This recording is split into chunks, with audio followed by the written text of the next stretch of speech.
Assalamualaikum warahmatullahi wabarakatuh.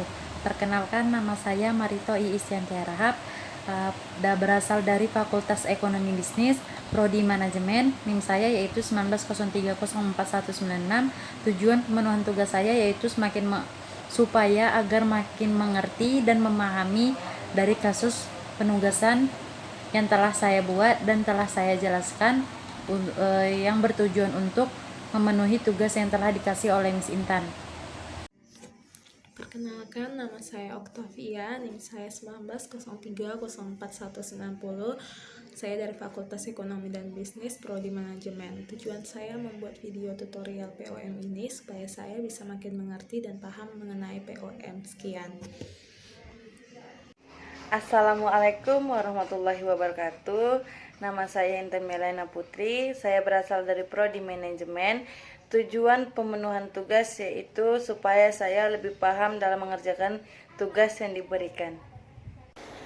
Perkenalkan, nama saya Novrianti Sagala dari Prodi Manajemen Fakultas Ekonomi Bisnis, Kelompok 2 Riset Operasi. Tujuan pemenuhan tugas agar saya dapat mengerti tentang materi ini dan saya dapat memahaminya. Sekian, terima kasih.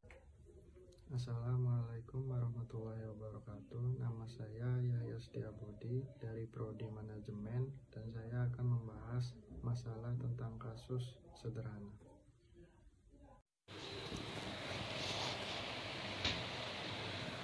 Baiklah, saya akan menjelaskan kasus dalam game teori permainan. Soalnya yaitu dua perusahaan Fajri dan perusahaan Bangsa yang memproduksi alat make up ingin mengalokasikan dana yang berguna untuk kegiatan promosi dan menangkap merebut pasar, khususnya dalam kegiatan periklanan.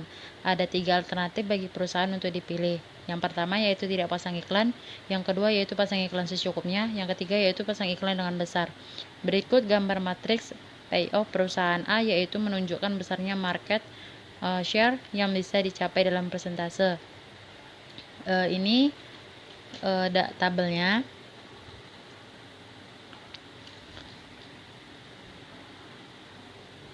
Nah, jawabannya seperti ini. Kita yang pertama yaitu mencari minimisasi baris dulu. Dari sini kita harus mencari nilai terkecil dalam baris ini. Dalam baris A, yang nilainya yang terkecil di antara ini dari 25, 30, 35, yang paling terkecil yaitu 25. Lalu yang A2 yang paling terkecil di antara 50, 45, 55 yaitu 45. Dari A3 yang paling terkecil yaitu 40. Nah, jadi maksiminnya yaitu 45. Kenapa? Karena ini adalah nilai yang paling terbesar di antara baris ketiga ini, dari baris ketiga ini. Terus kita harus mencari maksimisasi kolomnya. Nah, maksimisasi kolom yaitu di bagian kolom B1, B2, B3. Nah, ya dari 25, 50 sama 58 nilai yang paling terbesar yaitu 58. Di bagian kolom B2 yang paling besar yaitu angkanya yaitu 45, B3 yaitu 55. Maka dapat maksimisasi kolomnya yaitu 58, 45, 55. Ada di antara maksimisasi kolom ini nilai yang paling terkecil yang mana yaitu 45. Nilai yang paling terkecilnya nilai inilah yang paling terkecil ini merupakan minimaxnya. Nah, saddle point, maka ketika sudah kita cari maksimisasi dan maksimnya, maka kita mendapatkan saddle pointnya, yang mana maksimin sama dengan minimax yaitu 45 sama-sama. Lalu inilah kesimpulannya, yang mana kesimpulannya dengan menggunakan strategi murni, perusahaan A atau Fajri akan melakukan strategi A2. Nah, atau memasang iklan secukupnya, sementara PTB akan mengeluarkan strategi B2 yang mana juga memasang iklan secukupnya dengan nilai permainan yakni 45 yaitu saddle pointnya.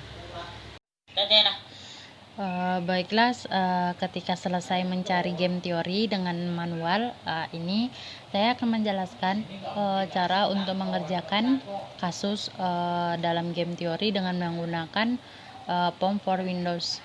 3. Yang pertama kan, kalau jika kita tidak mempunyai aplikasi POM for Windows, maka kita harus mendownload aplikasi POM for Windows tersebut. Lalu, masukkan pada program aplikasi POM for Windows. Klik tanda silang atau juga bisa klik OK jika kalian menemukan gambar seperti ini. Lalu, pilih menu modul, klik display KM Modules Only, lalu pilih Game Theory.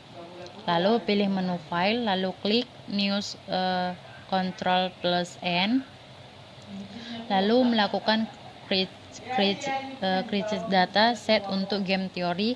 Pada titel diisi dengan nama, kemudian pada number of constraints masukkan jumlah kendala. Kemudian input data yang ada pada soal atau pada kasus tersebut yang telah dibuat. Lalu pilih solve, maka akan muncul hasilnya seperti berikut ini. Seperti ini ya. Oh, tidak jelas.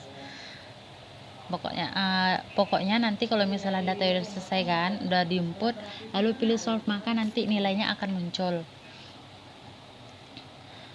Nah, seperti ini nanti dia kan, kita pilih solve, nanti ada bacaan chat saja itu untuk mengetahui hasilnya.